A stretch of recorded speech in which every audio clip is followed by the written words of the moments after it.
welcome everyone who has joined us this evening. Today's discussion is about rethinking education in the age of AI.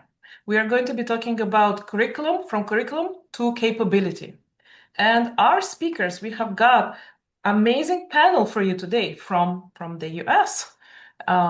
So we have got actually a couple speakers. We have got Scott Glendaniel, and we have got Bart Banfield and Patty Goodwin. Actually, I have got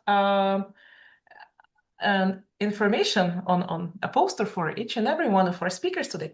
So, Patty, you're with Northeastern University, an educator, leadership development professional. I know that you're also an executive coach.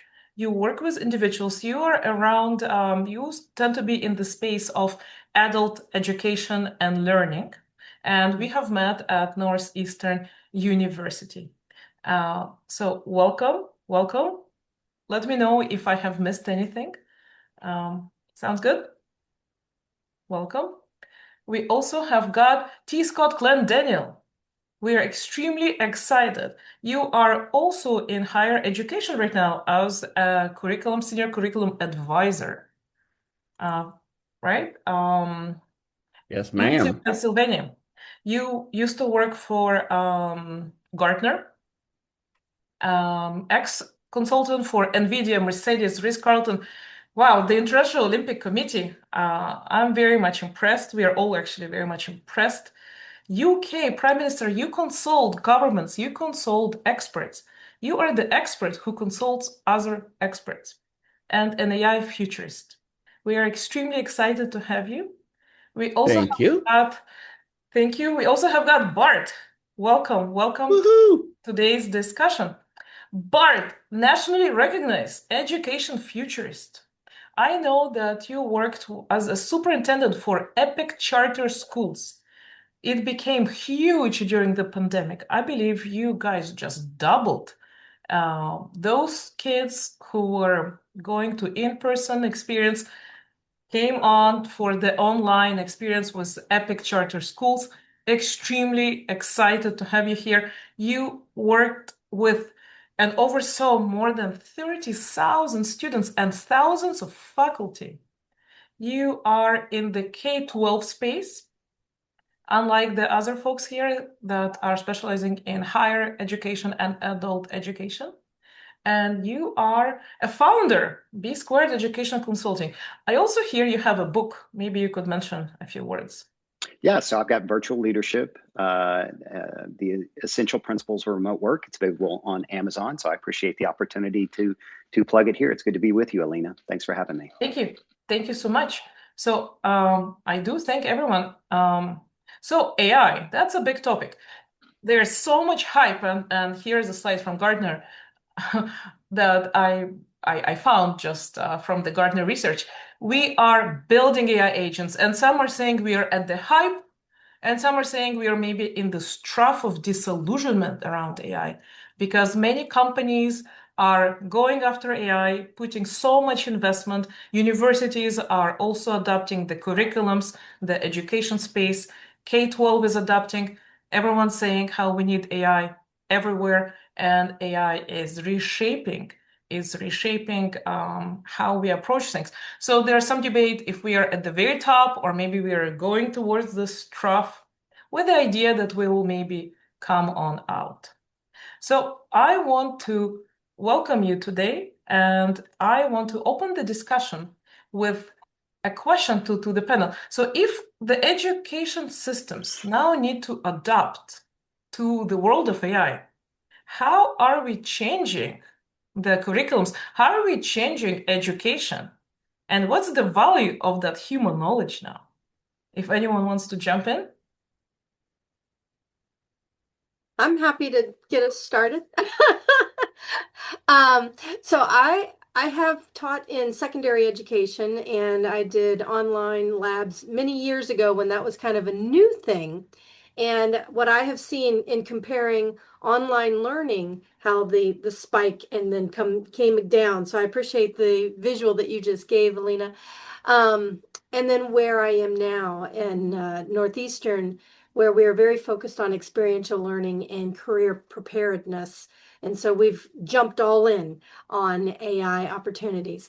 And I think that we are kind of I think we're kind of at the top as we think about, we're making a lot of changes in curriculum. We're really thinking about how to support our learners' critical thinking, creative thinking, communication, recognizing that many of the virtual technical skills, you need to have basic foundations, but you can get AI to support getting the crunching of that done and creating it more efficient. So my hope, I'm coming from the positive side. I know there are negatives, but I'm coming from the positive. I think that AI is going to support um, our learners to really be stronger, to be able to think more quickly, and to potentially, if they're really being discerning on the information that they're gathering and synthesizing, that they might actually come out with some better decisions and actions in the future. So that's my positive plug. We have an AI supporter. Bart or Scott, what are your thoughts? Go ahead, Scott. One of the things that I think we all need to be aware of is there are definitely two schools within higher education. There is definitely a group within higher education, including at leading universities, including in the Ivy League, where faculty are fighting artificial intelligence tooth and nail. It is not pretty.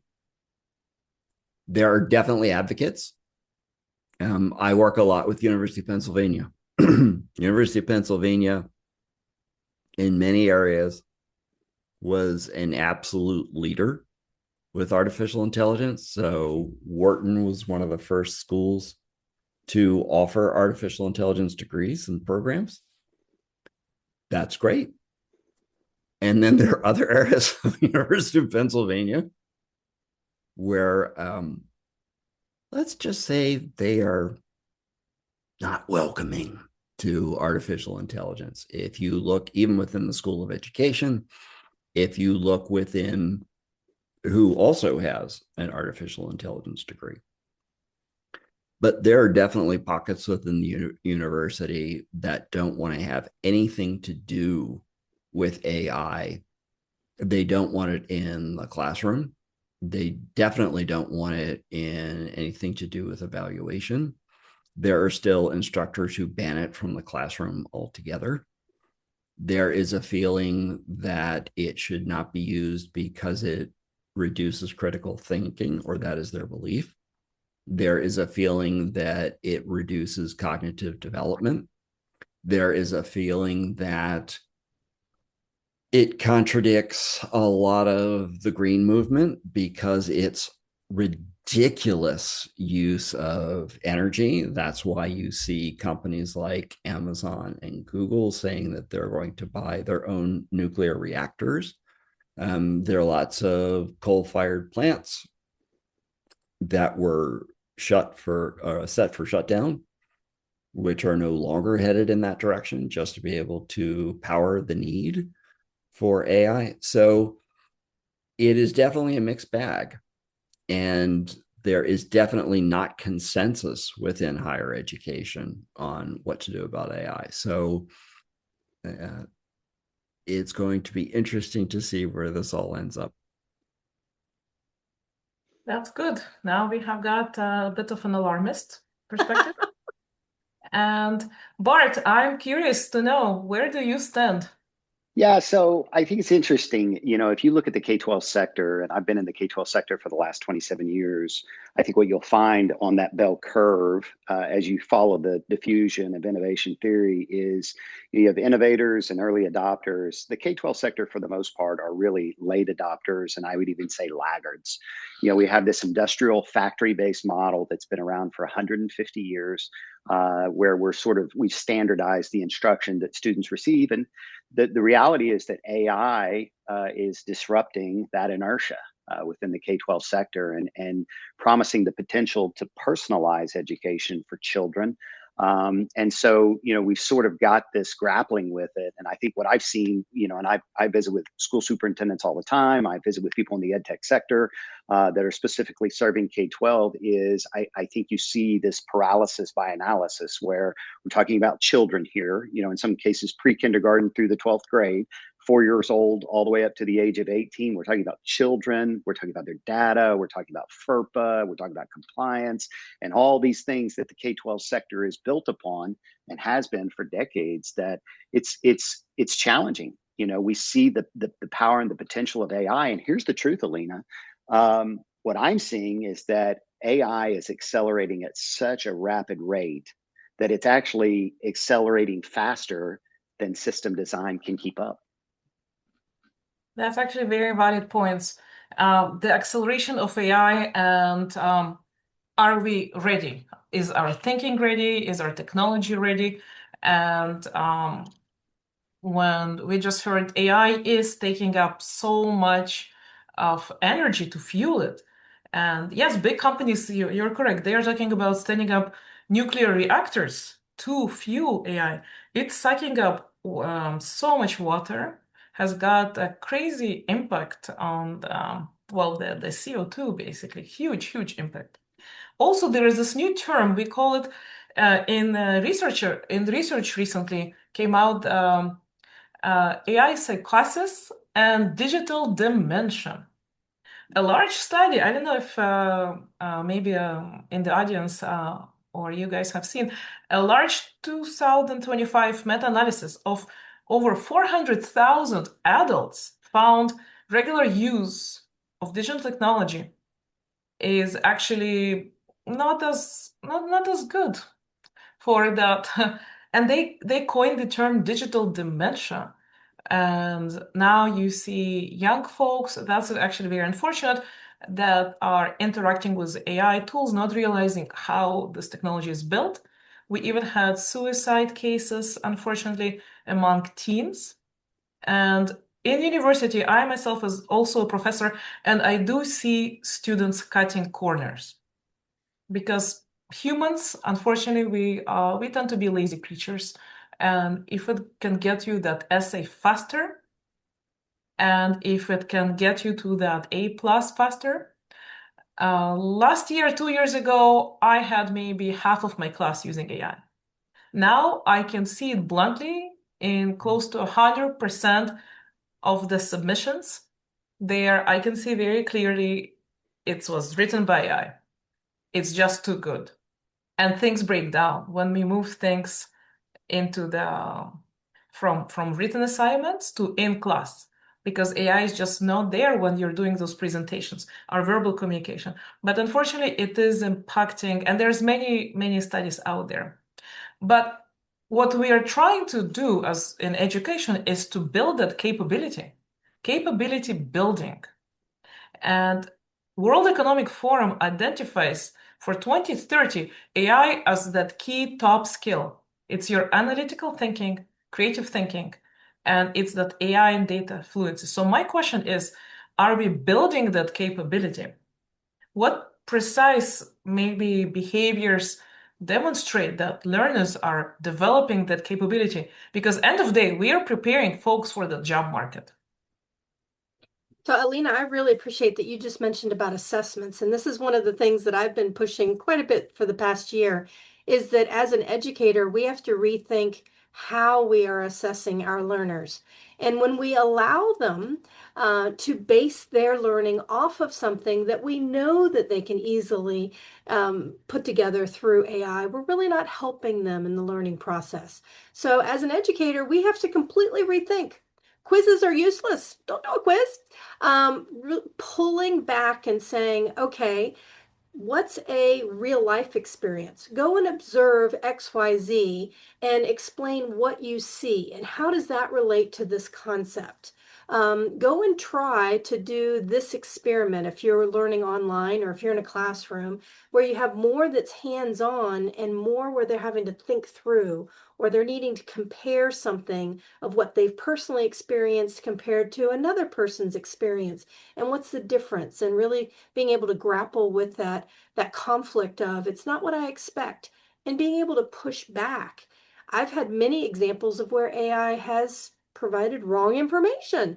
And I know it's wrong because I have that experience and knowledge from my own research. And so I can push back and I can ask AI, what biases do you think that you're giving me in the outcome that comes out? And it'll say, XYZ. And I'm like, yes, and you're also biased in, these other areas. So these are these are where we have to really help our learners understand vocabulary. They have to understand how to think about their life and what they're doing in their life and how it relates to future career ideas, and then how they can apply that information and test back. So I think of AI as our assistant to make our lives easier, as is really creating efficiency, but it should not be thinking for us. And I think, Bart, that might be a great thing, working with pre-K, right? If we early on, we're really helping our young people to say, this can't think for me. It makes me think about the old ads about what my brain looks like on drugs. Where you saw the fried egg and you're like, I don't want to do drugs because I don't want my brain to look that way. Maybe we need something about, you don't want AI thinking for you because that's what your brain's going to look like. It's going to be all mush. I Anyone think wants in to? terms of assessment, there are several things that we're going to have to do. I think that we're going to have to go back to the blue book. I hate that, but I don't see that we're going to have a lot of alternative. I think we're going to have whiteboard assessments. I think we're going to have grading the delta. You're going to have people provide a ChatGPT response and then analyze the nuance in front of the class and then grade what ChatGPT did and then say, was this appropriate? Was the nuance? Did it nail it? How do you evaluate the response that came out of ChatGPT in front of the class? How did you check it for hallucinations? I think you're going to have Socratic defense, sort of viva voce in terms of the group and say, how did you evaluate that? You're going to have oral defense at scale. You're going to have lots of those types of things. We are going to need to keep up with the world of LLMs. Trying to pretend it isn't there is silly. The horse left the barn 3 years ago. It's not coming back. So trying to pretend it's not there is rather silly. We need to keep up.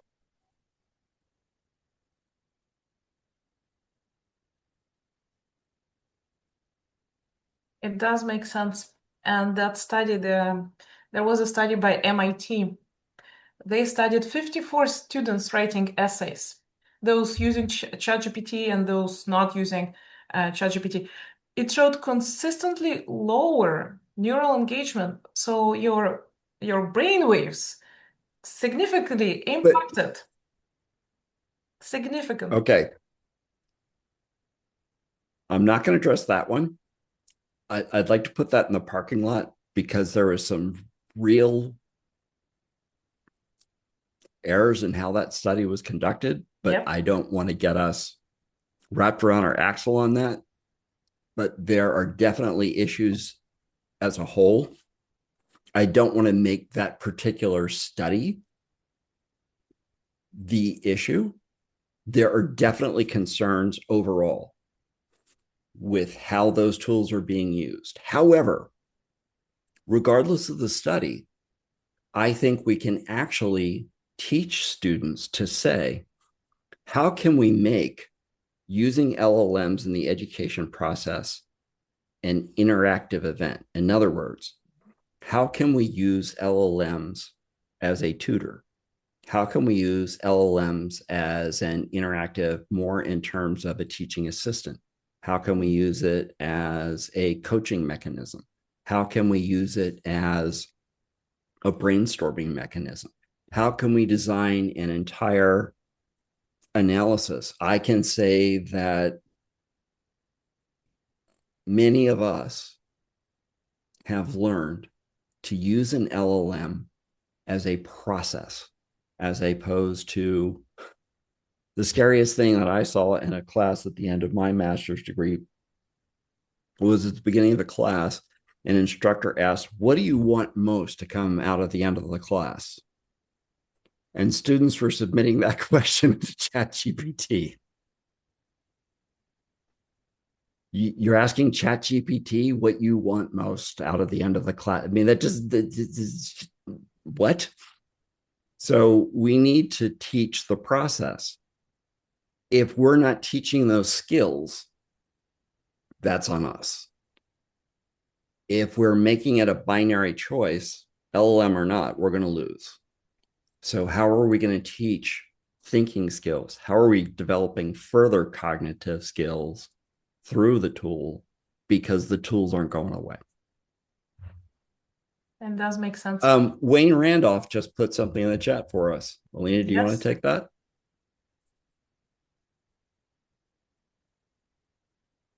I think that's a question maybe for Bart. And how are we preparing those younger students to be critical? Because if our higher ed, those that are young adults are having problems, how our younger generation, how our kids, learning what's real, what's not, and understanding this technology, because it does look like magic. My 8-year-old thinks, well, this is amazing technology, and thinks it's his friend, to be honest. So that's actually a good question that just came for us to tackle. Go, Wayne. Yeah, so I'll jump in and try to tackle it. So I think it's a great question, by the way. And I think that the reality is for all the K-12 sector, we're going to have a rethink and a reimagination of what a 21st century education looks like. I think we're at an inflection point now, and whether you're talking about higher ed or K-12, where you sort of bifurcated the world into two different hemispheres here. You've got the pre-AI world and you've got the post-AI world. And I think one of the things that gets lost here, the initial reaction when we have something that challenges the norms, the pedagogical norms that we've had for over 100 years, the initial is to sort of revert back to what we're comfortable with and what we know. And that's actually the wrong play, in my opinion. I think we need to lean in to the adversity. We need to lean into being uncomfortable, and we need to collectively have a discussion and a dialogue about what does this look like? Because here's the reality. Here's a statistic for you. In the United States, the average graduate today is going to have 13 different jobs in their lifetime. And so to simply prepare a child for a post AI world using pre AI techniques is a disservice to the students that we're supposed to be educating. We have a responsibility as educators to prepare those students for the workforce and the world that they're going to graduate into. And so, in my opinion, I think we need to come back to the table as educators, as states, as a country, and we need to reimagine what does this look like? And so whether you're talking about career tech and the 14 career clusters, whether you're talking about, higher ed and what that looks like at the bachelor's level, the master's level, doctoral level, we need to reimagine what that world is going to look like if students are going to have 13 different jobs in their lifetime. Back 50 years ago, there was a thought that you could go to work for a company and for, work for that same company for 30 years or 35 years or 40 years. Those days are gone. And they're never coming back, to Scott's point. And so we've got to prepare students. We have a responsibility to prepare students for the world that they're going to graduate into. That's actually very good answer and good take. I actually just faced this was my oldest, who is in high school, and she's trying to select courses, trying to figure out what to study to go into university. And every single subject, she's asking me, what's the impact of AI? If I go study accounting, am I going to get a future out of that? And then I said, well, yes, accounting, that's a field that we can automate quite a bit with AI. Lots of structure and rules. The next one, she said, how about computer science? Well, there is vibe coding. Am I going to be a computer scientist? I don't know. Every single subject she asked me about is going to get impacted by AI in some shape or form. So my question to you, how do we prepare that future and how is AI shifting curriculum? If AI can draft essays and generate code, and what's the value of that human knowledge? And my question to the panel is, what do we need to do in light of AI shifting the curriculum? We need to adapt. Well, and I think that, what you both are what all of us I think have been talking about is how important it is to be flexible. And one of the things that we learned from the pandemic, remember we went into the pandemic, and for many universities who have never used any kind of online learning, we're now, and I know, K-12, right? You had to shift everything into how do you teach drama online?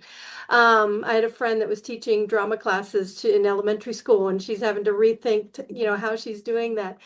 I had already been teaching online, so for me it was less of a shift, but uh, we can do it. That's the beauty. We've been through this extremely painful worldwide event with the pandemic. We had to make shifts for 2 years, and we made through those shifts. But then what happened is everyone was well, not everyone, many people were very excited about getting back to, the foundations and the previous ways, getting back into campus and getting back into the office.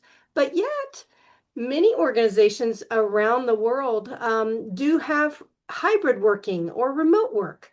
So being able to gain skills just as you're doing today. So thank you, Alina, again for bringing together these kinds of conversations that are, informal. We can ask questions and have a conversation. And we're in completely different areas in North America, right? So we're not able to just run down the street and see each other, but yet we still have this opportunity to connect.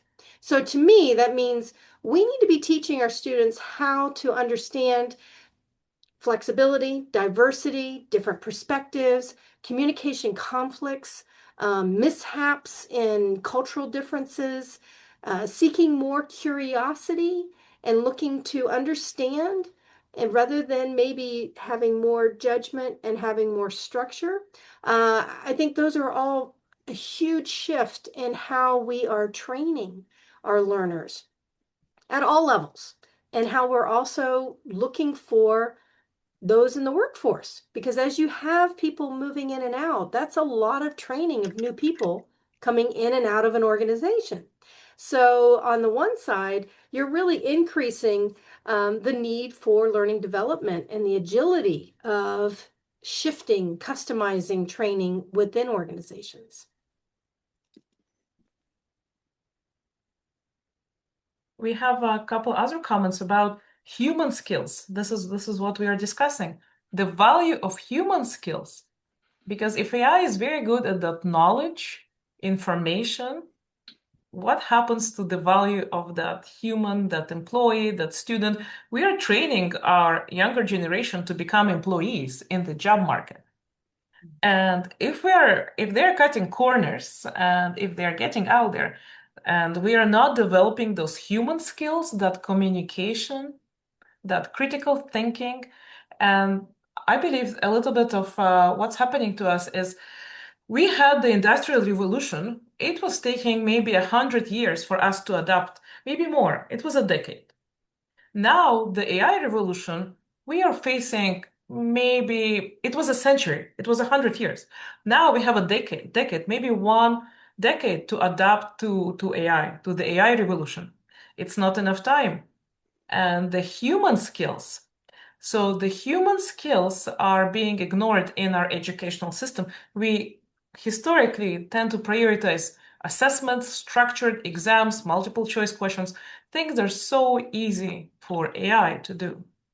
And that means we have to adapt and make sure. So I have a question for you.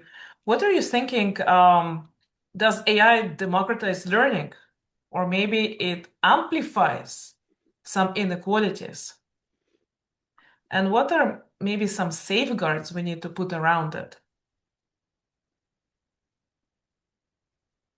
Well, I don't think it does a very good job of teaching in the first place. So I think there's a lot of misunderstanding in terms of what AI is very good at. So in terms of, there are two poles to this. There are certain areas of AI that are accelerating at a ridiculous rate, but it isn't changing all of education. It is changing the way students are able to generate things like essays. Absolutely out of control, out of hand. Absolutely. It isn't changing teachers coming into a classroom. It isn't changing teachers standing up and delivering a lecture. It isn't changing students coming in and attending. It isn't changing students showing up. It isn't changing a lot of fundamental issues that for funding. It isn't changing a lot of fundamental education issues. And I think that we get into this trap of Chicken Little, the sky is falling, AI has changed everything. And I think we need to take a step back and say, what is AI fundamentally changing and what AI is not fundamentally changing? And I get a little irritated for the AI hype because we need to stop saying that AI has changed absolutely everything about education, because it hasn't. The terrible problems in education are still there. And AI has accelerated certain areas. Absolutely. It also isn't making a lot of things a heck of a lot better. It isn't making education much better.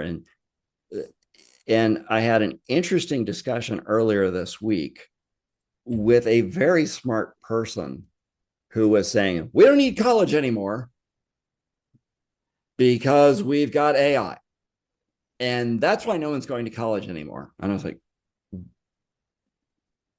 what? And they were saying, college enrollment is down, and because this is of generative AI. And this person totally believed, because he had read something about enrollment for 2025 was down. True. Was completely unaware that college enrollment has been going down since 2010. Was completely unaware of all the demographic shifts that have been causing college enrollment to go down over time. Was completely unaware of the economic issues that was causing college enrollment to go down. Was completely and this was a really smart person. This was not a disconnected individual. So I want us to be really careful. And when we talk about issues of economic inequality, they've been going on for a really long time. AI is not making it better. The digital divide has been going on for a really long time. AI is not making it better. So we really need to stop, take a step back. Also, the availability of education, let's not underestimate what YouTube did.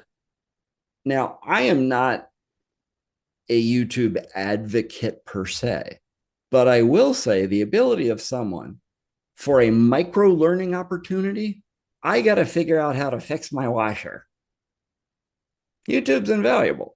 Do I want someone to not go to college because they can look at YouTube? No. But the micro learning opportunities to be able to pick up a quick job skill, like I need to be able to figure out how to do something in Excel. I need to figure out how to do something to be able to create a presentation for tomorrow.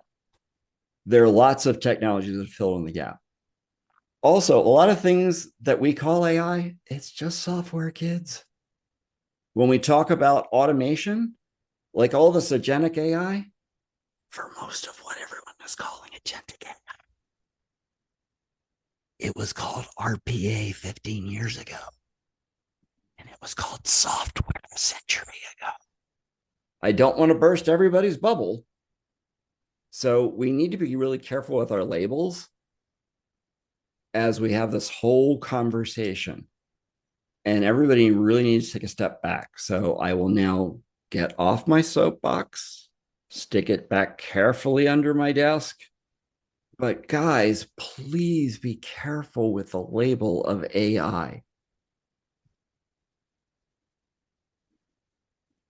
That's actually quite good. People are saying AI without understanding what it is and what the capabilities are. And you just mentioned agentic AI. Actually, we actually teach a course in March around how to build AI agents. And we actually do discuss how this differs from robotic process automation. But what's interesting is that in the market, employers, they still value degrees and they still value that formal education. And now you're right, there are studies that are claiming that, well, enrollment is down, and maybe that's because there is now a shift away from having that formal degree and having that credential. And because now you have got the AI, what is the value of that education? And is the economy adapting? So you just actually answered a question that I was about to answer everyone. If anybody wants to comment on this topic. So I have always been a big supporter of vocational education, especially from teaching in dropout prevention years ago.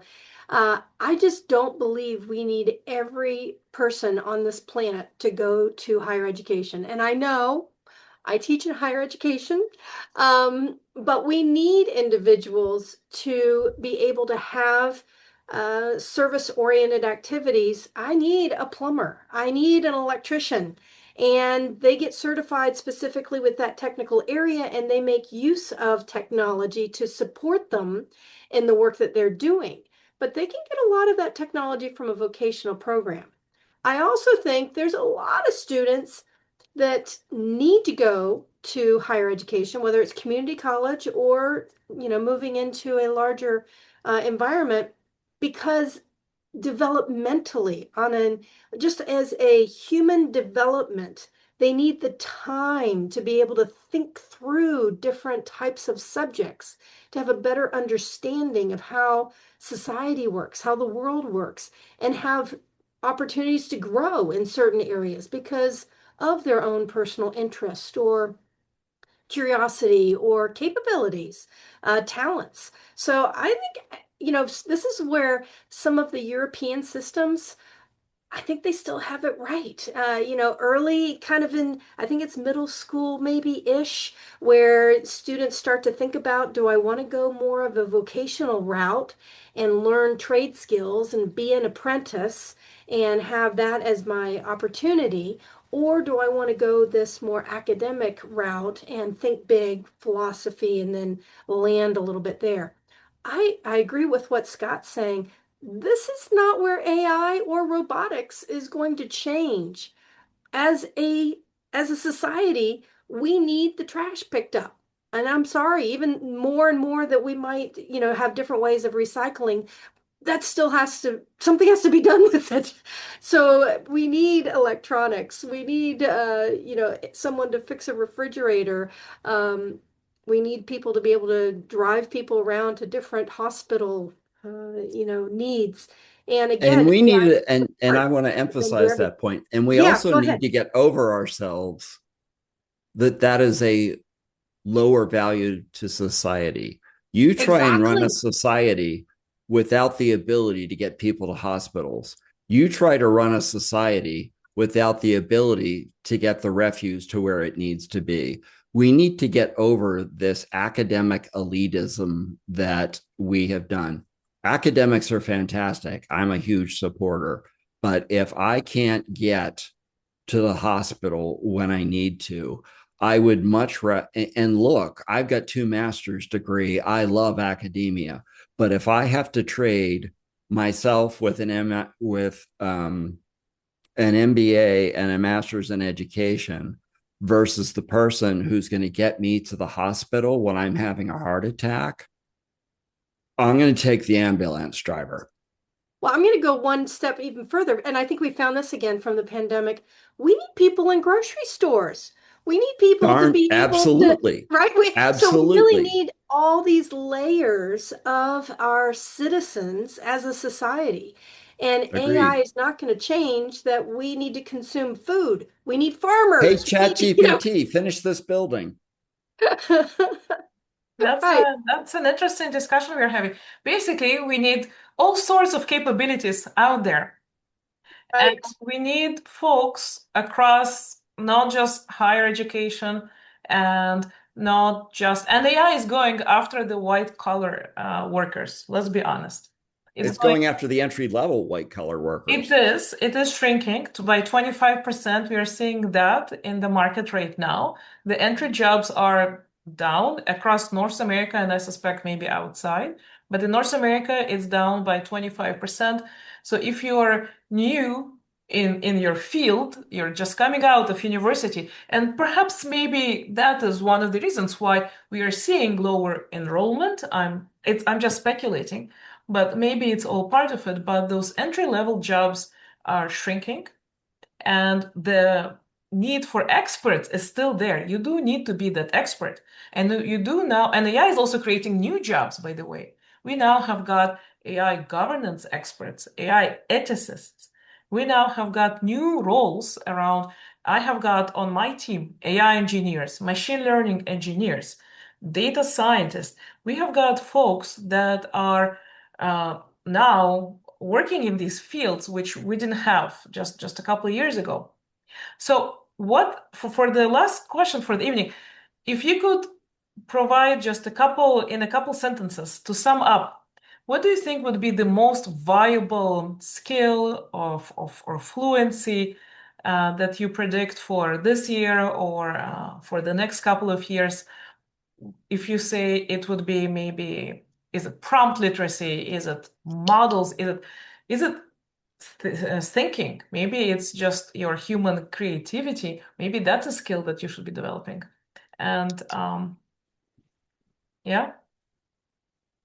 Bart, you want to start off since I feel like we Yeah, no, I'll jump in. I'll jump in, and I've got kind of a unique take as well, and I'm not anti-college as well. I have three college degrees, so I see value in that, and want my children to go to college. But I do think there is an elephant in the room that we haven't discussed yet, and part of the reason we're seeing college enrollment rates, in addition to birth rates, et cetera, maybe declining a little bit, is the cost associated with higher education. If you look, the cost of getting a degree has grown by 200% since 1982.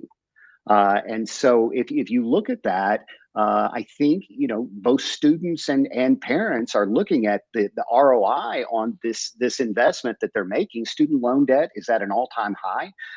And so I think that's something that higher ed is at an inflection point now where they're going to have to make some decisions in terms of what they're offering. The other thing that I would offer on the flip side of this, in favor of higher ed, is that there are going to be jobs created because of AI that we don't even know about. There are going to be new jobs that are created over the next 3 to 5 years that are going to require some type of higher ed, post-secondary education. And so I think that, Patty, you brought up community colleges. I think they are positioned extremely well because of their physical footprint to be able to supply that demand for those young adults. And so I think there's a place for it, but I also think that we're in the midst of this transition where we are at an inflection point. And sometimes when you transition, as we saw the Industrial Revolution take root, there's definitely some painful times ahead. I mean, whether you're an elevator operator or you were a chauffeur, those jobs went away, and so we are going to see some displacement. In fact, we're already seeing displacement occurring in Silicon Valley. Amazon, Walmart, Microsoft. These people are laying off thousands of people that are going to require upskilling and reskilling and retraining. And so as a society, we're going to have to figure out, as we sort of shift, Alina, from augmentation to automation, we're going to have to figure out how do we retrain these individuals that have been displaced, particularly the young people. I'm not as worried about the people on this panel because of our age, but the young people that still have 20, 30, 40 years left in the workforce, we've got to teach those students to learn how to learn. Because they're going to be required to transition from one job to the next. So I think there's plenty of opportunities here, not just at the K-12 sector, but also the higher ed sector. And the answer to your question, Alina, as far as like what's the one skill that I see that's going to be required, I would say judgment. As we make this shift into agentic AI and we start allowing workflows in every organization and every sector of society to sort of be disrupted and automated, we're going to have some really tough conversations about where AI can go and where it can't go. And I think that's going to require human judgment on top of that to ensure that accountability takes place. Because here's a fundamental question. What do we do when AI makes a mistake? Who's accountable for that? And so to me, I think judgment is going to be one of those soft skills that is going to be incredibly important in the next 3 to 5 years.